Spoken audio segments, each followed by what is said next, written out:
En esta noche Dios les bendiga, abriendo sus Biblias en el libro de los Hebreos, capítulo 9 y versículo 27. Yo me imagino que ustedes conocen muy bien a la perfección esta porción de la Biblia. Y de la manera que está establecido, es un decreto, algo que está ya ordenado, establecido, fundamentado, que no puede moverse, que los hombres mueran una vez. No existe tal idea de la reencarnación, sino que mueren una sola vez y después viene el juicio. Pueden tomar sus lugares y vamos a hablar precisamente de nuestra esperanza, la esperanza de que un día nosotros, estoy convencido, vamos a poblar y vamos a establecernos en el reino de los cielos.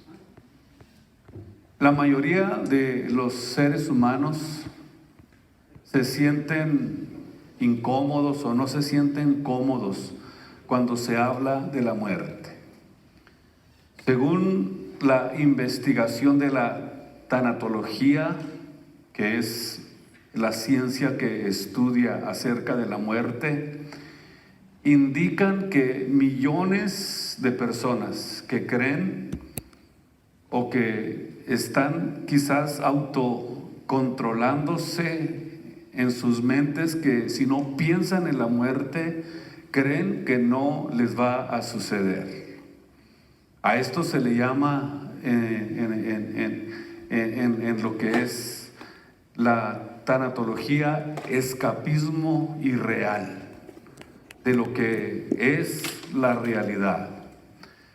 Y el hecho es de que aunque tú niegues que vas a morir y que quieres pensar en eso, no significa que no te va a suceder.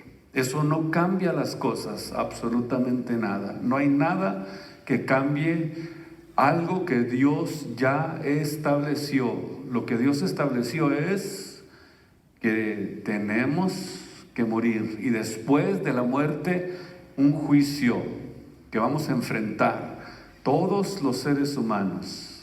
Está establecido así, que después de esta vida nosotros algún día vamos a comparecer ante el tribunal de Jesucristo. La filosofía del naturalismo, que es lo que vamos a aprender en esta noche, enseña que solo existe la materia, o sea, que no existe una realidad más allá de la materia, más allá de lo que se mira, de lo que se toca, que no existe nada más real que eso. Así que cuando se tiene esta ideología del naturalismo, entonces tendríamos que aceptar que no existe un Dios creador infinito. Bajo esta manera o bajo esta ideología o esta forma de pensar, no existe nada, según ellos, en el mundo espiritual.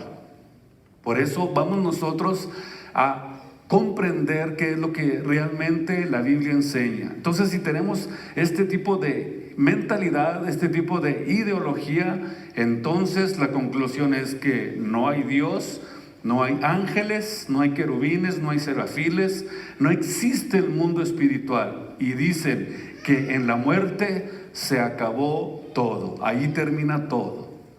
Tampoco, por supuesto, creen que la resurrección de Cristo fue realidad. O sea, niegan que hay vida después de esta vida. Esa es la idea de la filosofía del naturalismo. O sea que cuando nosotros estudiamos este tipo de ideologías, vemos que cuando existe esta manera de pensar, lo que es el naturalismo enfrenta 4 realidades inaludibles que realmente la Biblia nos enseña. Número 1, que tenemos que morir. Eso es algo que nosotros tenemos que tener en nuestra mente. O sea que este tipo de ideología va a tener que enfrentar estas 4 realidades que tenemos que morir. Número 2, que esto va a suceder muy pronto, porque la Biblia dice que nosotros somos solamente como un vapor que se aparece por un poco de tiempo y luego desaparece sobre la tierra. Así de pronto se nos va la vida sobre esta tierra. Número 3 es que vamos a morir solos. O sea que no vamos o no te vas a llevar absolutamente nada de lo que hay en esta tierra. No podemos, no existe esa forma de decir voy a llevarme todo lo que acumulé para poder ser feliz en el cielo, porque no es así. Y naturalmente ellos dicen que no existe la resurrección, según ellos. Entonces estas realidades que la Biblia enseña, este tipo de ideologías en algún momento van a tener que confrontarlas, porque son realidades que la Biblia nos enseña. ¿Por qué nosotros podemos hacer preguntas que son existenciales? Por ejemplo, si hay vida realmente después de esta vida o después de esta muerte, o ¿quién nos lo puede garantizar? ¿Quién puede garantizarnos que después de que muramos vamos a seguir viviendo? O sea que si no existiera ninguna evidencia histórica, ni natural, ni biológica, de que hay vida después de la muerte, entonces dice la Biblia, comamos y bebamos, que mañana moriremos. Si no existieran evidencias de que hay vida después de esta vida, ¿para qué entonces le voy a ser fiel a Dios? ¿Para qué voy a luchar para tratar de serle fiel? ¿Por qué tengo que entonces serle fiel a mi esposa? Como dijo alguien, si Dios no existe, entonces está permitido todo.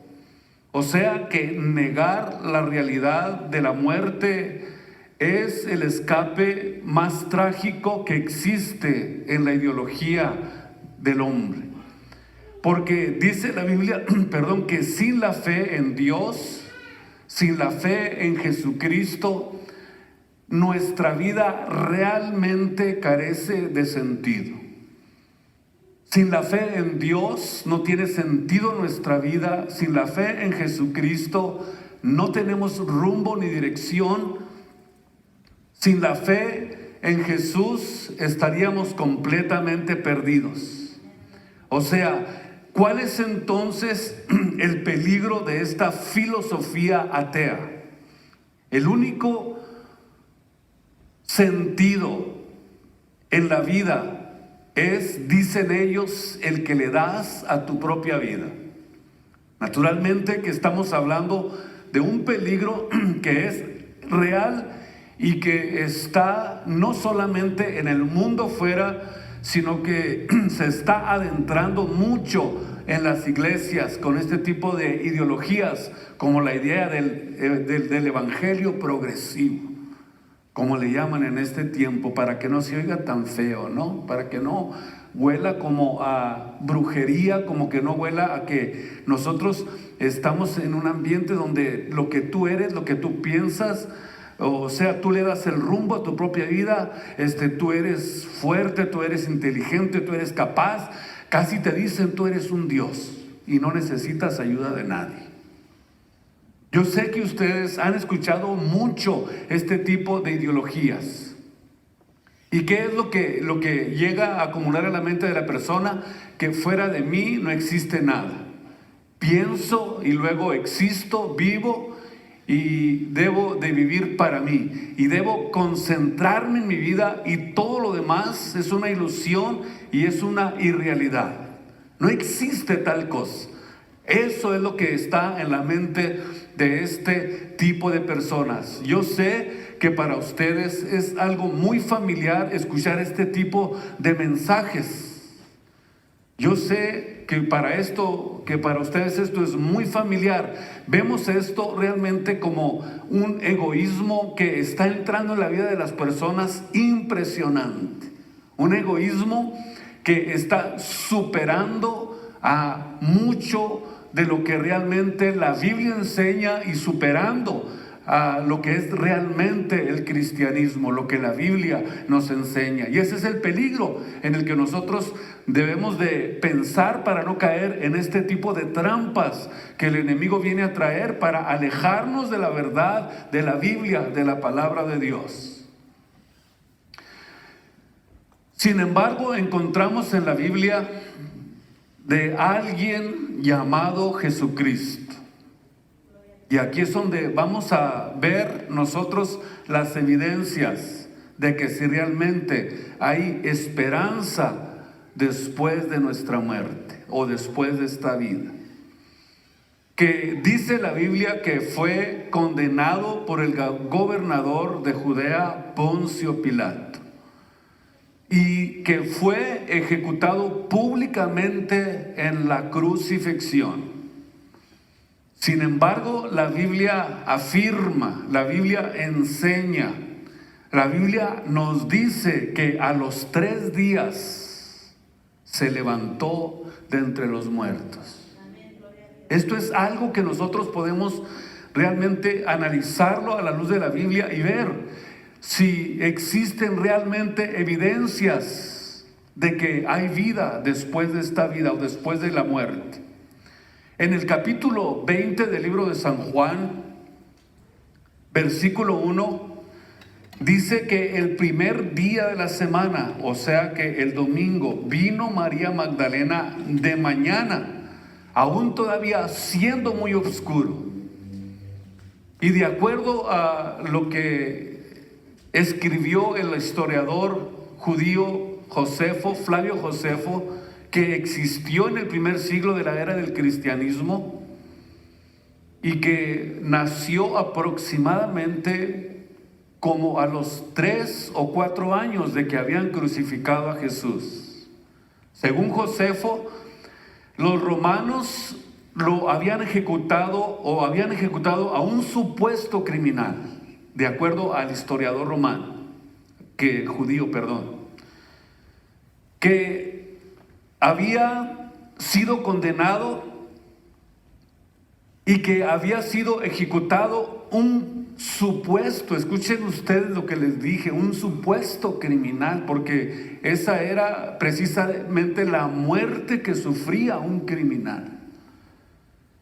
La humillación que le hicieron a Jesús se puso al nivel de los que estaban en sus lados. ¿Quién estaba a los lados de Jesús? Había 2 criminales. Y a ese nivel pusieron a Jesucristo.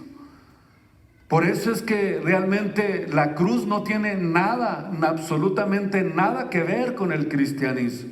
No es un símbolo del cristianismo. Antes, al contrario, la cruz era un símbolo de vergüenza, de humillación, que solamente se le hacía a los criminales. Entonces,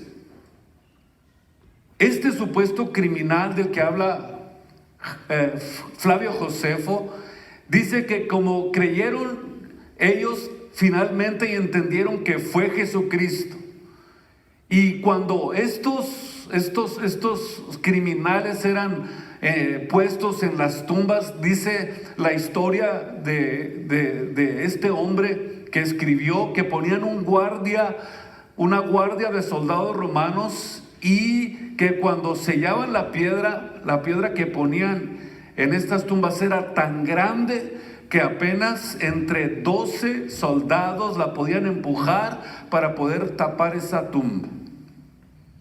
Y después sellaban la piedra, y si alguien trataba de robar el cuerpo de alguna de estas personas con estas características de ladrón, de criminal, por orden del gobierno romano, escuchen ustedes, los soldados eran ejecutados si se robaban el cuerpo de estos criminales.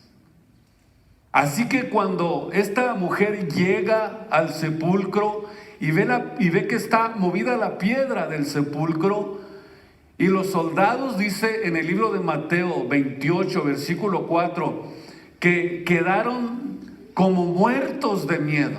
O sea, aparentemente estos soldados estaban como que estaban por allá desmayados y asustados e impresionados por lo que acababan de ver.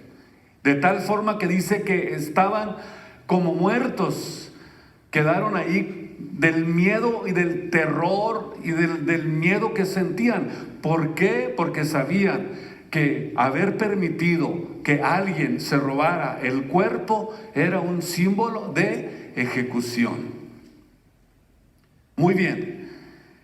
Entonces vemos que estaba quitada la piedra del sepulcro, Juan 21. Y luego después vemos que corrió y vino Simón Pedro y al otro discípulo al cual Jesús amaba y le dice: se han llevado el cuerpo del sepulcro del Señor y no sabemos dónde le han puesto.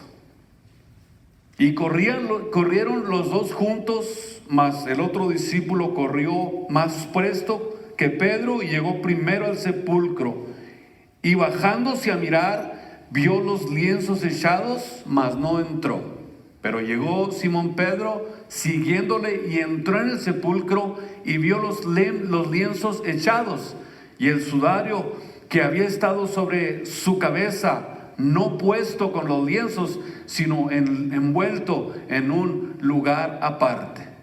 Entonces entró también el otro discípulo que había venido primero al sepulcro y vio y creyó, porque aún no sabían la escritura. Escuchen esto, que era necesario que él resucitase de entre los muertos. Entonces, vemos aquí nosotros registrada la increíble y fascinante proclamación del mensaje más glorioso que nos pudiéramos imaginar y que está y debe de estar y le pertenece al cristianismo.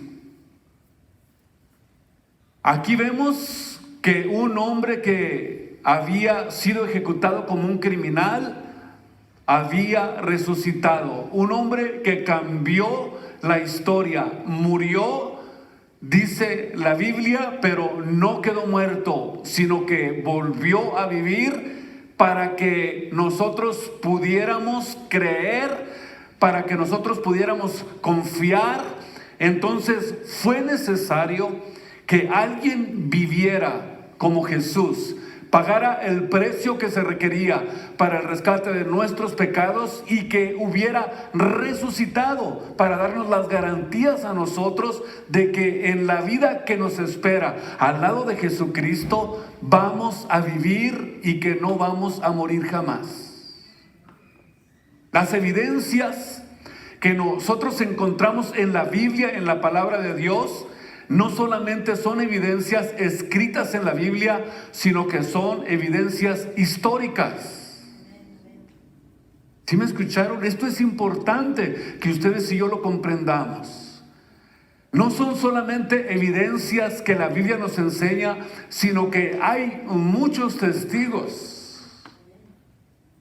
Hay muchos testigos en nuestro alrededor que pudieron ver y que pudieron darse cuenta y que pudieron comprender que todas estas muchas pruebas indubitables, óiganme bien, santos de Dios, el cristianismo es precisamente donde está fundado. Porque el cristianismo no está fundado en dogmas, ni en liturgias, ni en ceremonias religiosas, ni en sacrificios, sino que está fundamentado en la muerte y resurrección de nuestro Señor y Salvador Jesucristo. Ahí es donde está fundamentado realmente el verdadero cristianismo. ¿Saben ustedes por qué? Porque aquí está nuestra esperanza para poder llegar confiadamente a la vida eterna, al trono de la gracia, a llegarnos a Él y poder un día estar por fin por fin viviendo al lado de nuestro amado Salvador Jesucristo. Entonces fue necesario que Jesús presentara muchas pruebas de su resurrección. No solamente presentar las pruebas, sino tener también, escúchenme bien, testigos visibles, testigos que vieron que realmente Jesús había resucitado. Entonces vemos estos registros que están en la Biblia que coinciden. Escuche esto que es muy importante y creo que a lo mejor ustedes van a ampliar en su mente su conocimiento acerca de esto. Estos registros que están aquí en la palabra de Dios y que ustedes los pueden leer en la Biblia coinciden con los políticos que vivieron en ese tiempo, en esa época. Y aquí están sus nombres. ¿Quiénes eran esos políticos? Número 1, Poncio Pilato. Número 2, Herodes. Pero además de estas evidencias, vemos a Cristo que sí realmente vino para que nosotros pudiéramos tener vida o para darnos vida. Cuando Él dijo, yo he venido para que tengan vida, y al ver estas evidencias, entonces nos viene a nuestra mente y recapacitamos y comenzamos a pensar, no nos engañó Jesús. A lo mejor los apóstoles el día de su muerte se decepcionaron, se fueron, pues como los que iban camino de Emaús, pues ya aquí, ¿verdad? Aquí se rompió una taza y cada quien para su casa. E iban de regreso camino de Emaús porque ya habían perdido la esperanza. No tenían todavía las evidencias de que Jesús realmente iba a resucitar, y tanto que Cristo se los había anunciado. ¿Cuántas veces les dijo, es necesario que el Cristo sea muerto y que resucite al tercer día? Pero como que se les había velado su mente, su entendimiento, y no podían comprender lo que había pasado. Sin embargo, camino de Emaús se encontraron con Jesús. Alguien se les aparejó en el camino y comenzó a hablar con ellos hasta que lo reconocieron y dijeron, no nos engañó nuestro Señor. Nos dijo la verdad. Él vino a darnos vida. Y si Él vive, dijo Jesús, si yo vivo, ¿qué dijo? Vosotros también viviréis. Aquí está nuestra verdadera garantía. Aquí es donde está realmente puesta nuestra verdadera esperanza. Esto es lo que afianza al cristianismo, lo que fortalece al cristianismo, lo que lo hace fuerte, lo que lo hace seguro, lo que realmente le da confianza y seguridad a todo aquel que se acerca a Jesucristo. Muy bien, estamos viendo estas evidencias, pero además de estas evidencias, entendemos y nos damos cuenta que la vida que Cristo vino a manifestar realmente era real, y no cualquier vida, sino que la Biblia dice vida en abundancia. Y a través de esa vida en abundancia, hacernos volver a vivir.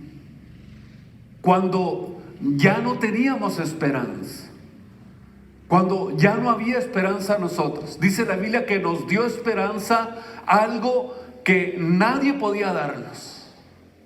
Pero al ver la tumba vacía de Jesús, ahí es donde renace la esperanza. Al ver que Jesús iba con ellos camino de Emaús, renace la esperanza. Al ver que el que estaba hablando con ellos es el que habían conocido en vida y que ahora había resucitado, entonces ahora regresa nuevamente la esperanza y comienza una nueva expectativa, comienza algo nuevo en nuestras vidas. Por eso es que cuando usted ve la tumba vacía de Jesús, como yo la vi, entonces me doy cuenta que si Cristo no hubiera resucitado, si Cristo no se hubiera levantado de entre los muertos, entonces se derrumbaría completamente el cristianismo. No tendría sentido el cristianismo. Porque el cristianismo está sostenido, está fundamentado sobre el fundamento de la resurrección de nuestro Señor Jesucristo de entre los muertos. Y si Cristo no hubiera resucitado, nadie podría entonces saber si hay vida después de esta vida o después de la muerte. Por eso el apóstol Pablo escribió algo muy importante en el libro de Primera de Corintios capítulo 15. Por eso vayan conmigo a esta porción y vamos a leer Primera de Corintios 15 versículo 12. Para que nos demos cuenta que aquí es donde está realmente nuestro fundamento o el fundamento del cristianismo. Si Cristo es predicado que resucitó de entre los muertos, ¿cómo dicen algunos entre vosotros que no hay resurrección de muertos? Versículo 13, porque si no hay resurrección de muertos, entonces Cristo tampoco resucitó. Y si Cristo no resucitó, entonces vana es la predicación, vana es la fe, todo es vano, nada tiene sentido. Si Cristo no resucitó. Y aún somos hallados falsos testigos de Dios, porque hemos testificado de Dios que se haya levantado Cristo de entre los muertos. Y vemos entonces que al cual Dios lo levantó en verdad de entre los muertos. Así que, porque si los muertos no resucitan, entonces tampoco Cristo resucitó. Y si Cristo no resucitó, todo es vano para nosotros. Entonces comamos y bebamos que mañana moriremos y no pasa nada. Aquí se acaba la vida y se acaba todo, pero no es así. La resurrección de Jesús nos asegura y nos da la esperanza de que después de esta vida nos espera una vida en la eternidad al lado de Jesucristo. Eso es lo que más nos alienta, lo que más nos anima a seguir hacia adelante. Gracias, Jesús. Tenemos en nosotros, según Salomón, el principio de la eternidad dentro de nosotros. Y algo nos dice dentro de nosotros que esta vida no lo es todo. Aún en los tiempos antiguos, los faraones, los que creen en la reencarnación, tienen la ideología de un ser superior. Y esto nosotros lo tenemos precisamente porque Dios puso este principio de eternidad en nosotros. Y este principio de eternidad que Dios puso en nosotros es el que nos hace ver y nos hace entender que esta vida no lo es todo. Y es maravilloso que nosotros podamos entender y poder comprender y que podamos tener esta esperanza. Porque si vamos al libro de los Hechos, capítulo 2, vean ustedes aquí cómo los apóstoles, después de haber visto las evidencias, después de haber ellos visto todo lo que sucedió, comenzaron a predicar este mensaje para que pudiéramos tener esta esperanza que ahora tenemos por Jesús. En el capítulo 2, versículo 22, comenzó el apóstol Pedro en este primer mensaje a los judíos. En el día del Pentecostés, varones israelitas, oíd estas palabras: Jesús Nazareno, varón aprobado de Dios, entre los cuales vosotros, en maravillas y prodigios y señales que Dios hizo por medio de él, de vosotros, como también vosotros sabéis, o como ustedes lo saben. A este, entregado por determinado consejo y providencia de Dios, prendisteis y matasteis por manos de los inicuos, crucificándole, al cual Dios levantó, sueltos los dolores de la muerte, por cuanto era imposible ser detenido de ella. Vemos entonces que era imposible que se quedara en la tumba. Era imposible que la muerte pudiera retener a Jesús allí en esa tumba. Por eso es maravilloso que nosotros podamos tener esta esperanza.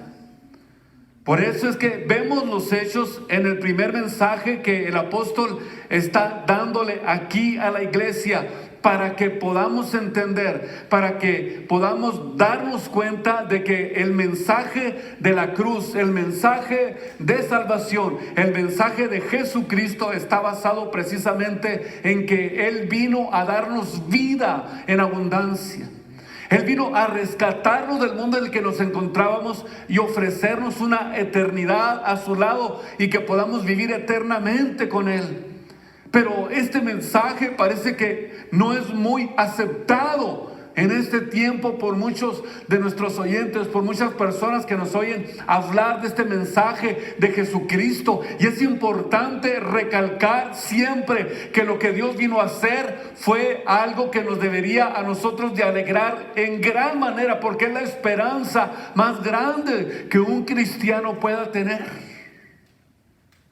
Y cuando el apóstol comenzó a hablar este mensaje, vemos que escribió algo que había dicho David 1000 años antes de que Jesucristo naciera.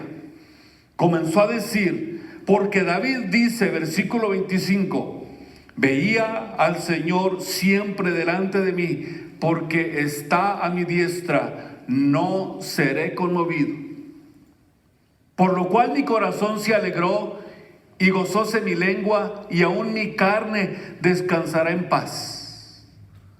Que no dejarás mi alma en el infierno, ni permitirás, ni darás a tu santo que vea corrupción. Hicísteme notorios tus caminos de mi vida, me henchirás de gozo por tu presencia. David estaba hablando de la resurrección de Jesucristo. Y piensen por un momento, dice que no iba a dejarlo en el sepulcro a este mensajero, a este Cristo, a este varón que vino a pagar el precio que se requería para el rescate de nuestras almas. ¿Por qué no debería de haber visto corrupción? Porque Cristo murió precisamente en podríamos decir, en la flor de la edad. A los 33 años, de los 33 para arriba, comienza el cuerpo. Desde los 33 para arriba comienza el cuerpo a deteriorarse. Cristo tenía que morir exactamente en esa edad, porque si hubiera muerto después, su cuerpo iba a comenzar a envejecerse. Iba a comenzar el desgaste. Así que tuvo que ser en el tope o en la flor de la edad, para que se ofreciera en un sacrificio perfecto, en un sacrificio agradable por Dios, en un cuerpo joven, en un cuerpo sano, en un cuerpo que todavía estaba vigoroso, para que a través del sacrificio de Jesús se pudiera ofrecer la vida realmente en toda la flor, como lo hizo Jesucristo.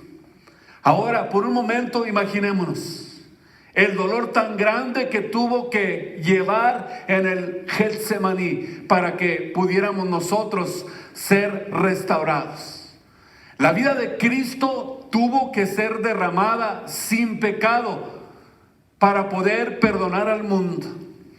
En un cuerpo perfecto, en un sacrificio perfecto, en una sangre perfecta que era necesario. Ahora, tuvo que ser derramada en un cuerpo sin pecado, decía, para poder obtener el perdón del mundo. Pero si Cristo no muere, no hubiera habido perdón para nosotros. Si Cristo no hubiera muerto, si Cristo no hubiera derramado su sangre, no pudiéramos nosotros ser perdonados, no tuviéramos esperanza, no tuviera sentido nuestra vida, no seríamos felices, no tuviéramos una esperanza. Pero gracias a que Jesús murió para perdonar nuestros pecados, es que hoy nosotros tenemos esta esperanza tan grande dentro de nosotros que no se puede comparar. Porque eso fue lo que hizo Jesús. Vino a ofrecernos perdón por nuestros pecados.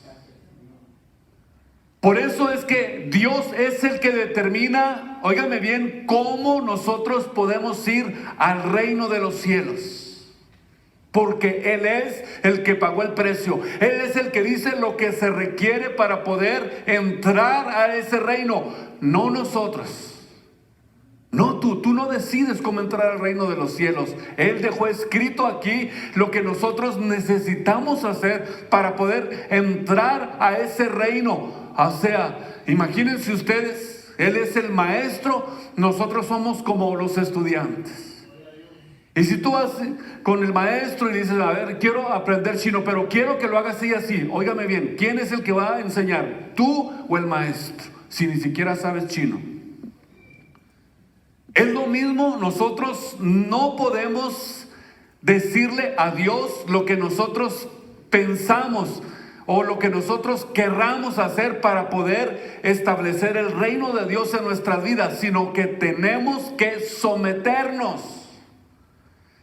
Por eso es que si tú quieres venir a Dios y establecer tus reglas o las reglas, es que yo pienso que no es necesario tanto meterte en ese asunto, porque te haces un fanático. Óigame bien, no es como nosotros pensamos. No somos los que establecemos las reglas. Cristo es el maestro. Él es el que dice lo que necesitamos. Él fue el que pagó el precio. Él fue el que abrió el camino. Es el que dijo, yo soy el camino, yo soy la verdad, yo soy la vida. Y para poder entrar a ese reino, tienes que ir al camino, tienes que ir a la vida, tienes que ir al que estableció los medios y las reglas para poder nosotros ir a ese reino que Él nos está ofreciendo. No es lo que yo pienso, no es lo que yo creo. No, no es así. Nosotros no podemos poner las reglas, no podemos escoger el camino de la salvación, porque eso es soberbia humana. El camino y las reglas y lo que necesitamos ya está establecido por Dios. Aquí en la Biblia, en la palabra de Dios. Muy bien. Vemos entonces que Jesús, después de que es sentenciado a muerte y fue sepultado, dice la Biblia que al tercer día resucitó. O sea, domingo se levantó de entre los muertos. Y las primeras que se les aparece son a 3 mujeres. ¿Verdad? Así dice la Biblia. Porque dice que fueron a llevar especies aromáticas. ¿Cómo se llamaban? María Magdalena. ¿Quién más? No, eran 3 mujeres. María, la madre de Jacobo, y una que se llamaba Juana.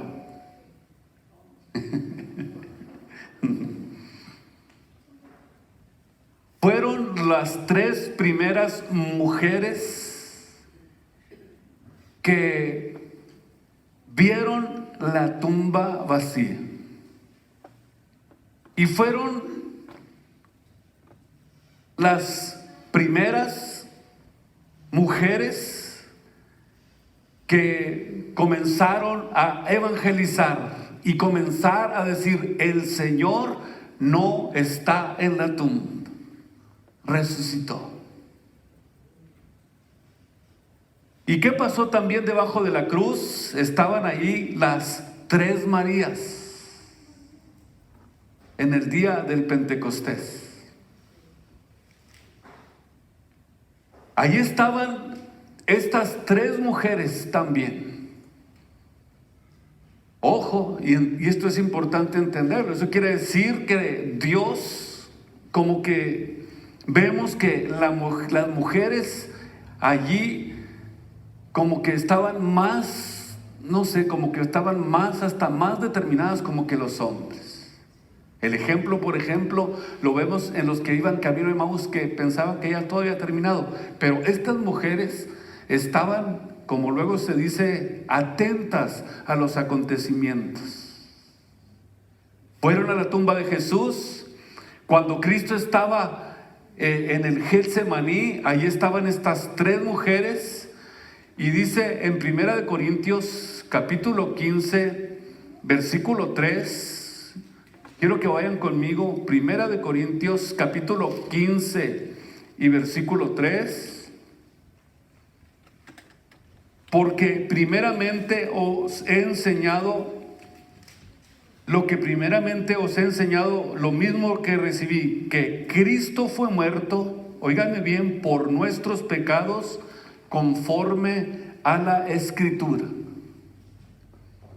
Y ahora viene la parte más importante. Y pongamos cuidado en esto. Cristo no murió en viernes. Porque estuvo, dice la Biblia, en la tumba 3 días y 3 noches. Mateo 12:40. Si lo hubieran crucificado el viernes, entonces sería viernes en la tarde, sábado se cumple el primer día, domingo sería el segundo día. ¿Sí o no?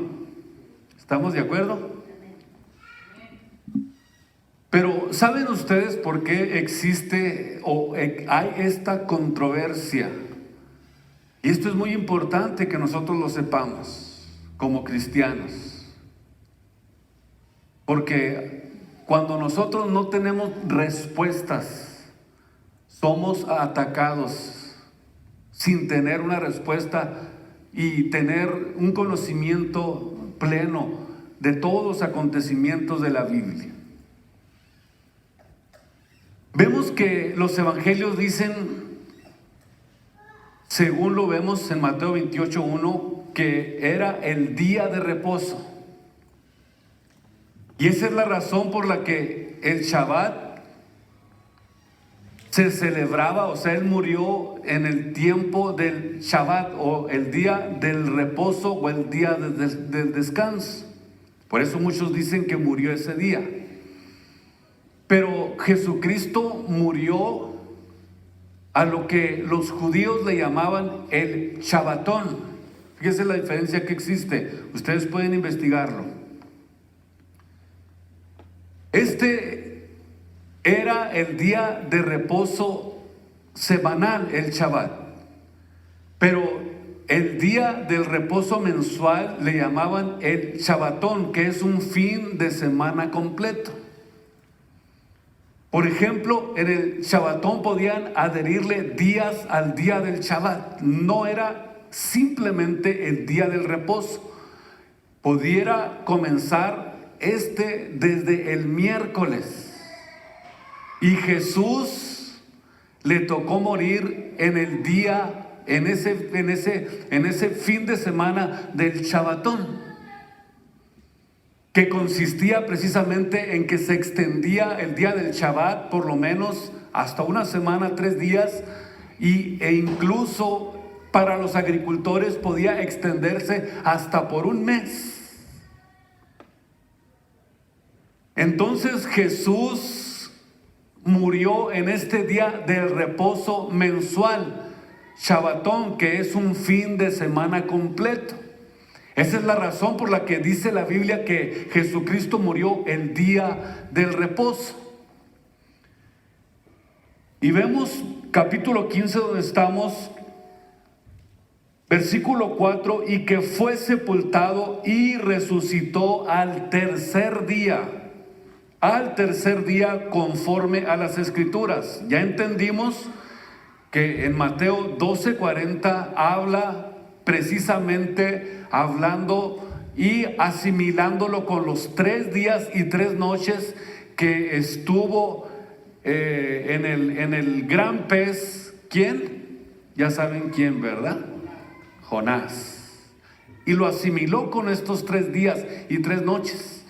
Y si nosotros contamos viernes, sábado, entonces no se completan los 3 días y los 3 noches. Ahora entendemos cuál fue la razón por la que dice la Biblia que murió el día del Shabbat, el día del reposo o el día del descanso. Y luego dice en el versículo 5, aquí estamos viendo ya las evidencias de la resurrección. Fue sepultado, resucitó al tercer día conforme a las Escrituras, y que apareció primero a Cleofas y después a los 12, y después les apareció a más de 500. ¿Escucharon esto? Se les apareció a más de 500 personas después de resucitado. Entonces vemos que realmente tenemos aquí las evidencias tan grandes que existen de lo que verdaderamente es el cristianismo y las apariciones que Jesucristo hizo a través de los siglos. Fue tan grande el impacto del sacrificio y la muerte de Jesús que hasta dividió la historia.